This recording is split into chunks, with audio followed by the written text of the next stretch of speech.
Finally time. I am pinching myself. I can't believe that we are about to reveal version 2 of the C6 Drift Corvette. It is back, and it is not just back, it is better than ever, and I cannot wait to show you guys. We just have a few little finishing details that we're going to be finishing on the car today, and then she is ready for her re-debut to all of you guys.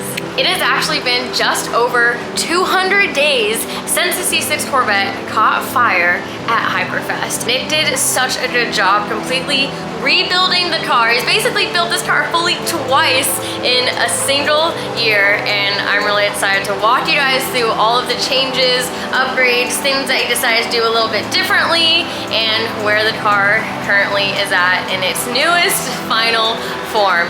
One of the things I'm going to be finishing up today is painting these mirrors. Now these mirrors are so freaking cool. I love them so much more than the stock round ones. These are from Oracle Lighting. They actually have this like LED strip right here in the front, and you can order them factory colors or get the option of having them just be unpainted, which is what I did so that I can paint it myself. Now the mirrors are gonna be a little tricky to paint just because right where these land on the car, of course, is right over the orange to pink transition and the fade. I'm gonna do my best. We still have to get a lot of our Carbon Creations pieces back on the car and just, you know, clean her up a little bit, but I'm really excited for you guys to see this final version of the car, and all these little details are gonna come together and make it look absolutely amazing. Nick has been in here getting all of our Carbon Creations pieces back on the car. It looks good. This is the first time that the carbon diffuser has actually been on. Yeah. And now the wings back on. And our little side pieces there. And what looks like one of the biggest mods at the moment, aesthetically, literally, are some wheels that we stole from Adam. We're gonna be borrowing these for the Invitational, throwing some rays on there in my absolute favorite color by them, luminous yellow. And now I might have to get these wheels. We also got a new windshield, got the dash back in. It's almost reveal time. If you remember these really cool C7 style pieces for the hatch. Just gotta get all of our double-sided tape off of here so I can put some new stuff on and throw those on. Nick and I are trying to work. Meanwhile. And all we hear is chaos.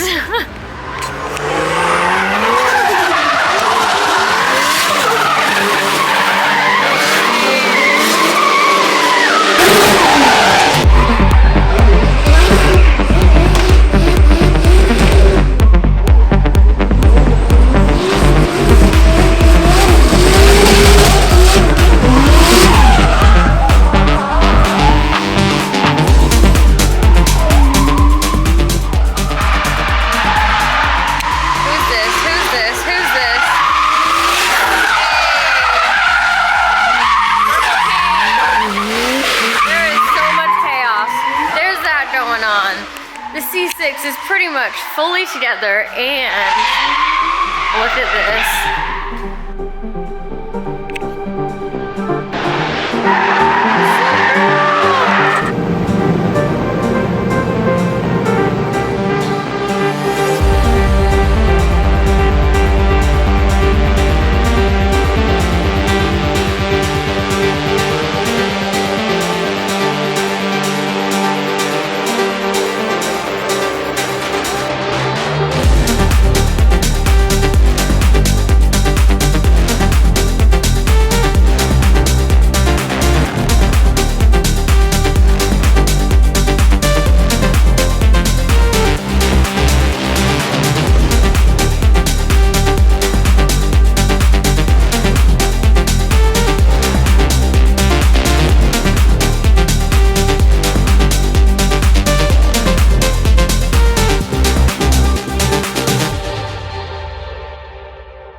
All right, and now you have no more playtime.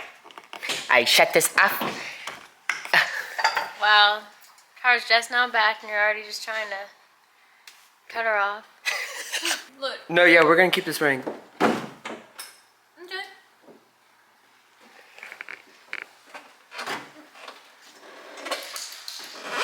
Ew! You gotta make everything around you dramatic. It's just dramatic. Did you see all the squeaks you left when you were getting out that?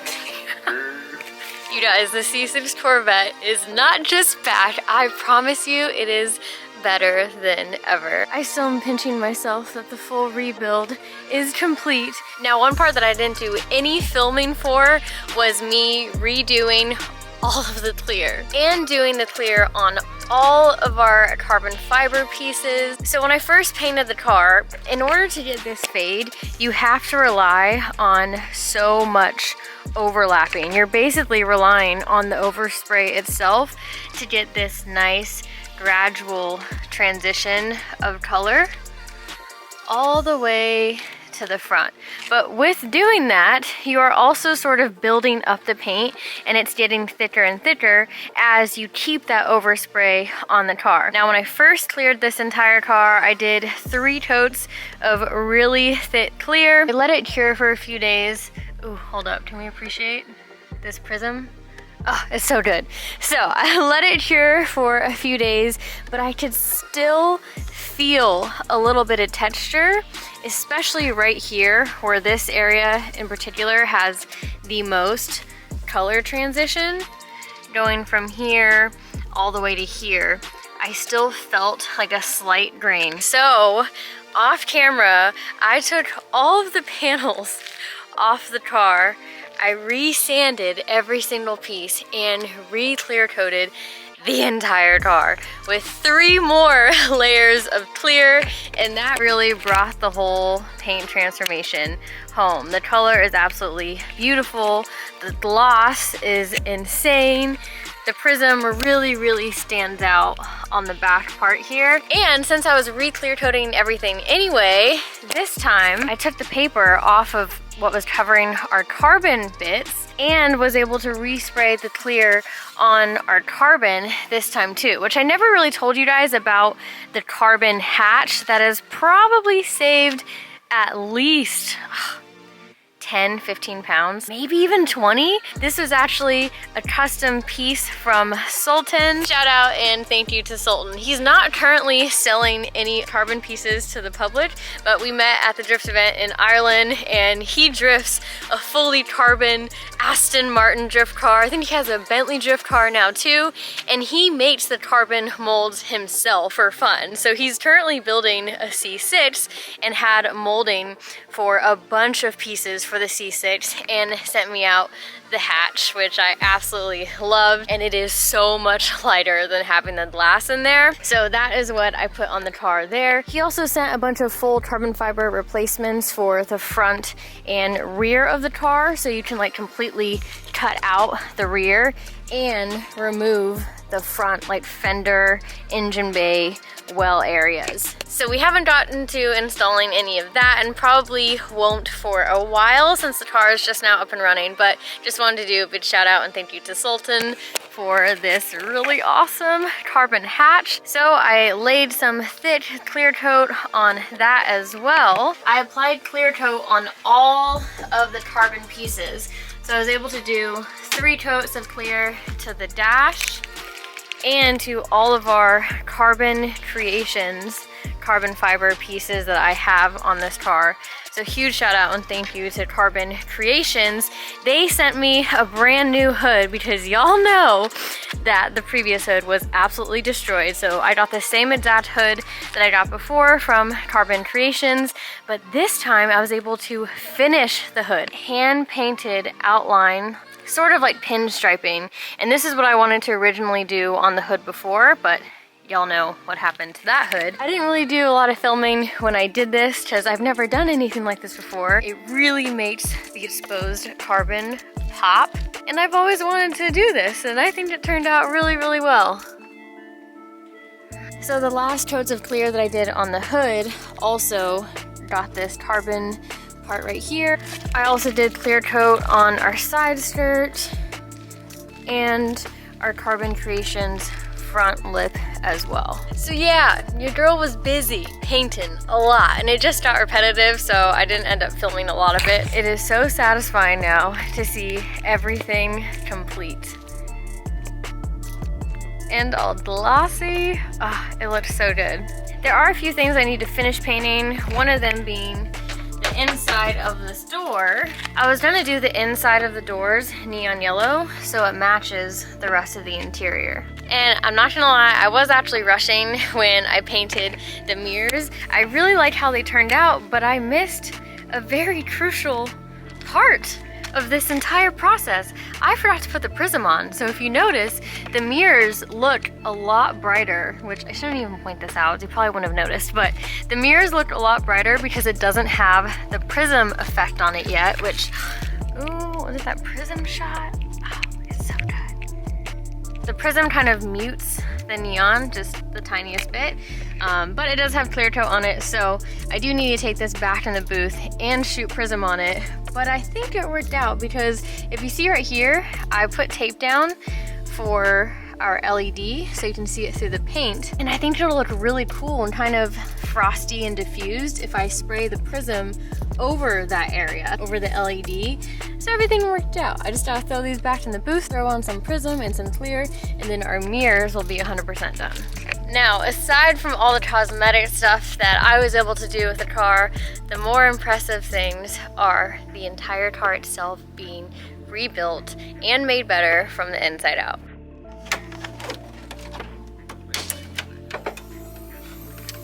Nick has built this car not just once, but but twice fully in the same calendar year. Unfortunately, but it is not just been re-put back together. You made a lot of improvements to how you can work on it now, even like turnover changes, doing oil changes, and there are like a lot of improvements safety-wise too on it. So there's only like a few things that I changed. I mean, overall it's very similar, but there's definitely just a few little things that we changed. Added a little bit more heat sleeving, kind of did some different angles on all the dry sump lines. Really just try to tuck them up as high as I could, as far away from the exhaust as possible. Then of course put some DEI heat sleeving over all that. Texas Speed completely took apart the engine, by the way. I'm not sure if I've ever mentioned that, but immediately when everything went down, they took this thing in, took it apart, rebuilt it, replaced gaskets. This was the biggest change, was the fuel rail design based on feedback from Nick and kind of just a better way to have this fuel rail work with their sheet metal intake setup. So if you look, I don't know if you can tell on camera, but the brackets are a lot thicker than they were before, and there's zero play now in the fuel rail. So the fuel rail brackets are they're the same kind of design, they're just a lot thicker. These were previously modified to fit our D-Schwartz injectors. So then when they made the new brackets, they're even thicker now. And then for extra measure, just because I wanted to make sure they just never came loose, had no issues, I ended up actually welding the bolts that go into the intake manifold directly to the bracket, and then I welded the nut onto the bracket itself as well. So there's only one bolt that comes in and out for the fuel rail. So it's still removable, but we have, you know, one bolt instead of 3 bolts that could possibly come loose now. So it's not coming loose ever again. There's no way. There's no way. Can we just appreciate how every single bolt really on the entire car has been marked by Nick now? And he did the same thing on the 3-rotor car too. So visually, like, it's a lot easier too to have a quick safety inspection and see if anything's even moving, like the slightest bit. Yeah, so that was a little tedious thing to do, and I did a little bit extra on some things. There's some things that didn't need to be marked necessarily, that aren't like drastically important, but I just went and just everything I could mark. Anything that can come loose or tight, I marked it. I love it. Every single bolt is so good. Pretty much every single one. This cleaned up well. Yeah, this cleaned up really well. This wasn't repowder coated. This was just polished. Got all the, I guess, burn marks off, and then you polished our reservoir. I repolished this a little bit. We got our alternator gone through by DC Power. Just try to really go through everything that we could while it was apart. Just make sure nothing was, you know, severely damaged. Ended up having to replace the radiator, and I built a custom intake. All shiny. Nice. Yeah, our previous setup was a little kind of hodgepodge together. It was like that last like 10% of the build, and it was like, need an intake, and I made something work before, but this is definitely a full 4-inch intake directly to our K&N air filter.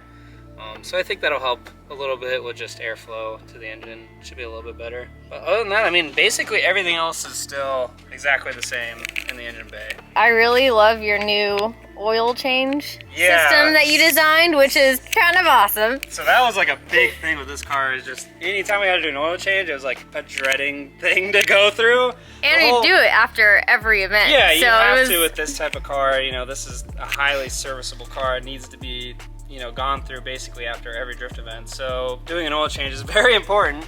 And yeah, previously the whole dash had to be removed and all that, but I made a custom oil fill at the top there.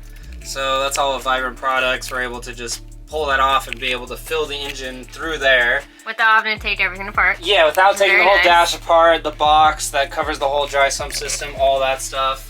And then at the bottom, which you can't really see right now, we actually have a quick fill. I'm gonna try and show that, because it's so good. You can't really see it. The car it's too low, but literally there's a lever now. Yeah, so yeah, the bottom has like a cap basically that seals the floor up, and then you pull that cap off, and then there's actually just basically like a ball valve in there. You just open the ball valve and it drains the oil out. So nice. Yeah, so it's sealed all the way up in there, and it's just easy to just drain the oil. So. It's not a whole thing now, it's a lot easier to deal with, so that'll make the car just easier overall to deal with in that sense. Oh, we put the new Morimoto taillights in the car when we were reassembling everything, and they're freaking sick. Yeah, that's a good mover. So good. Oh, you put the rhino liner on the floor. floor now. The floors were never finished before, and I wanted to put like bed liner on it so it doesn't get like gunked up and ruined with paint over time. The floor previously would just get so like dirty and grimy so easily, so now having that, it's like it doesn't stick to the floor now either, so it's able to clean up really easily. Another thing I did was I made all custom hard lines for the brake system. Previously it was just soft line, but it was one of those things that was also last minute. It's kind of hard to see. You can kind of see it under there, but now the whole brake system is all just hard line, so that helps just keeping away from heat and stuff like that. Yeah, because those were one of the many things that caught on fire. Yeah. And kept the fire going. For sure. So it's hardline in the car, then it's hardline outside in the engine bay as well. Once again, kind of hard to see, but you can kind of look down there.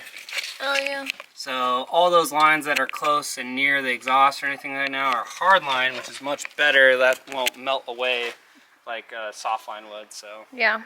And this time we do actually have a full fire suppression system of course. in the car. We got a system from Lifeline, and I did that question a lot. Yeah, did we do fire suppression? Well, yep, full system here now. High priority going in for sure. So Yes. of course, we want to have that for safety. As far as like sealing everything, previously nothing was really necessarily not sealed. It just wasn't the tightest gaps. Yeah. So to just take an extra measurement, we added a bunch of like, it's kind of like ducting tape basically. Yep. And it seals everything. And we also put like weather stripping around all the plates that hide the transmission holes and all that. So Yep. now all that's sealed up. More marks on the bolts. Yep, more bolts. Love to see it. Oh, we also did some powder coating to our FDF kit in the front. Can you see it? Oh yeah. Look at that. Prismatic powders, Corky pink. One of the best colors for powder coating. Just little stuff. A lot of little things that we had time and just took the time to do all the little stuff that, you know, makes the car that much better. And we decided to not run the car during the Invitational weekend because we just finished reassembly of this thing. We know how it goes. We know how it goes. If we just immediately finish it and drive it, it's gonna get messed up and then we're not gonna enjoy it while it's nice. Yeah, and it's like, look, we know it's a drift car. That's 100% understood. That is the purpose of this vehicle's existence. However, when you're throwing the panels back on, you know, a day before the Invitational, you don't want to just go ahead and destroy it immediately. You like just feel bad, you know? You'd be like, oh, all that. And we haven't taken it in and been able to At like all. take a step back and be like, damn, that's a good whip. Like, let's just look at it for a little bit. So that was the main reason behind not using this at the Invitational, which I mean kind of worked out because the three-rotor ripped. Yeah, three-rotor did great, so. Did very good, and now this car isn't destroyed because the three-rotor definitely has like half the side. Oh my gosh. Imagine you did that in this car. Oh, right. Game over. We need to take some photos. Yeah. We need to go to Corvette Nice at Ace Cafe, hang out for a little bit. So this version of the car is what we're going to enjoy for a while. And then maybe in a month or so, I'll put the livery on. This is looking really good. And I'm super stoked to have this car back in 100%. Good job twice sure you now. already told about this too, right? Yeah. The carbon hatch Yeah. by Sultan. That is might be a one of one. At Very the moment. few. It's the only one in the Yeah. US because Sultan isn't really selling these to anyone yet. So if you guys would want something like this, I just comment below and we'll try and convince him to make some more. Yeah, Sultan's a great guy.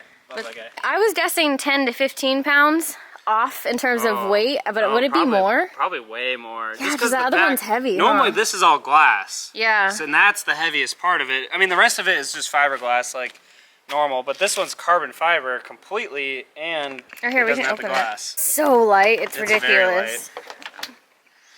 Yeah, this one's all Like, carbon. full carbon. It's not like the fiberglass carbon fiber ones. This is a full carbon fiber piece, so. Yeah, shout out Sultan. I think that is it. So good job, Nick. Rebuilding We're twice in a year. Your big Corvette guy now. Big Corvette, FC guy, all those things. Big Corvette and FC guy. I feel like those are the two most opposite car platforms. Me in particular, but you know, it's all good. It's a good learning experience to, you know, dive into these type of vehicles and actually make them work. And They did amazing. It looked so good, and maybe one day we'll do something a little more up your alley. S chassis? Maybe one day. Maybe. Maybe one day. One day soon. Love to see that. Maybe. So yeah, we are back, baby. As a lot of you guys do know, clutch shifters is no longer a thing, and that was really what this car was originally built for. So hopefully in the next few weeks, I'm gonna figure out what competitions or what series we will be taking this car to. And yeah, I'm just looking forward to driving this thing again in its full and final form. So that is it for this video, and I will see you guys in the next one.